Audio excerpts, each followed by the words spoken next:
অবশেষে খুলতে যাচ্ছে বহুল প্রতীক্ষিত মালয়েশিয়ার শ্রমবাজার। আগামী ৬ বছর ১২ লাখ কর্মী যাবে বাংলাদেশ থেকে, আর আগামী ১ বছরে ২০,০০০-এর অধিক কর্মী বিনা খরচে দেশটিতে যাওয়ার সুযোগ পাবে।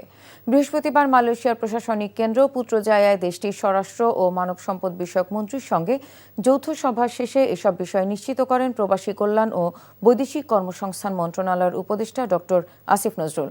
মালয়েশিয়া থেকে পাঠানো রিপোর্ট জানাচ্ছেন নাজিবুর রহমান। বাংলাদেশি শ্রমিকদের জন্য দ্বিতীয় বৃহত্তম শ্রমবাজার মালয়েশিয়া। তবে নানা প্রতিবন্ধকতায় প্রায় ১ বছর সে দেশটির দুয়ার বন্ধ বাংলাদেশি শ্রমিকদের জন্য। এমন পরিস্থিতিতে বড় এই শ্রমবাজারটি বাংলাদেশিদের জন্য আবারও উন্মুক্ত হচ্ছে। বৈঠক হয়েছে দুই দেশের উচ্চ পর্যায়ের নীতি নির্ধারকদের। যৌথ সভায় বাংলাদেশিদের পক্ষে অংশ নেন প্রবাসী কল্যাণ ও বৈদেশিক কর্মসংস্থান উপদেষ্টা ডক্টর আসিফ নজরুল, অন্তর্বর্তী সরকারের প্রধান উপদেষ্টার আন্তর্জাতিক সম্পর্ক বিষয়ক বিশেষ দূত লুৎফে সিদ্দিকী। কয়েকটি শর্ত পূরণ করে বাংলাদেশিদের জন্য শীঘ্রই শ্রমবাজার খুলে দেওয়ার ব্যাপারে বৈঠকে সিদ্ধান্ত হয়। আমাদের শ্রমিকরা মাল্টিপল ভিসা পায় না, সিঙ্গেল এন্ট্রি পায়। অন্য দেশের শ্রমিকরা পায় মাল্টিপল এন্ট্রি।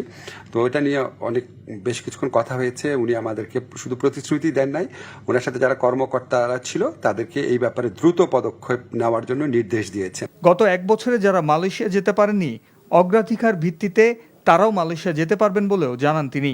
মালয়েশিয়াতে আসতে পারে নাই শেষ মুহূর্তে, তাদেরকে উনি মালয়েশিয়াতে আসার সুযোগ করে দিবেন। এটা নাম্বার ছিল ১৭,০০০-এর মতো। তো এটা ভিত্তিতে আমরা অনেক আলোচনা করেছি। তো তারা বলেছে তারা ব্যাচ ওয়াইজ নিবে। তো প্রথম ব্যাচ হিসাবে ৭,৯২৬ জনের তালিকা ওনারা চূড়ান্ত করেছেন।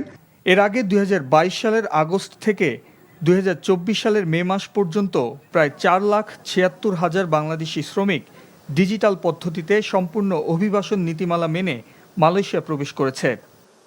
Najibur Rahman, NTV news.